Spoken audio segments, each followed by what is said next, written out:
All right, now for the top 5. And number 5 on our list is Holy Sonnet 14 by John Donne. Now, Shakespeare has some lovely sonnets, but for me, the stakes get raised much higher in Donne's Sonnet 14. Donne was born in 1571 in London.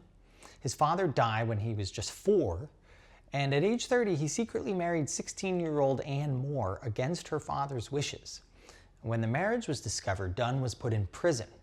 After his release, he and More had 10 children. Donne later joined the clergy, and his preaching became famous across the whole of London. These weren't dull, tedious sermons either. People took notes and they wept at the power of Donne's words. Donne was a deeply conflicted, tortured soul and often fantasized about suicide, even writing a book defending the act.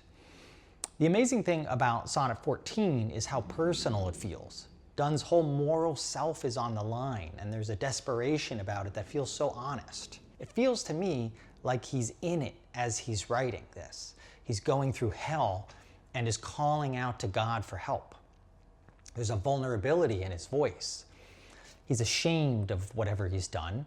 He can't help but sin and sin again, and there's no way out except with God's help. He cannot will himself into reform. He needs God's grace. Now, many poets have covered this same territory, but the way in which Donne invokes help from God is shocking and electrifying. The grace he asks for is not gentle forgiveness, but a radical, overwhelming force. It's as if Donne is a fragile house and is asking for a tornado to hit it. Otherwise, nothing will really change. But it's more than just a tornado. Donne isn't merely asking to be swept clean. He's asking for God to overthrow him, break, blow, burn, divorce him, imprison him, enthrall him, and finally, ravish him.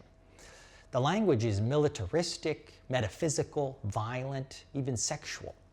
He compares himself to a usurped town, one overtaken by force. And in line 7, he writes, "Reason, your viceroy in me should defend." He uses syntax to put the words me together, separated by a comma, as if something has penetrated his being.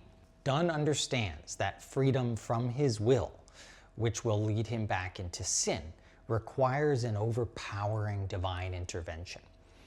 And a quick glance at the religious heroes from the Bible illustrates this. Moses and the burning bush, for example.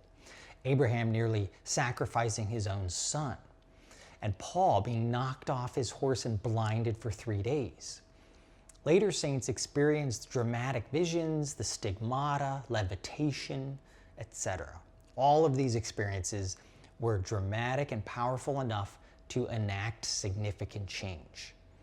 Donne asks for this too, but in terms of mystical eroticism. That single word ravish lands like a bomb at the end of this poem, and it tips the scale into a bold space that few poets risk going to.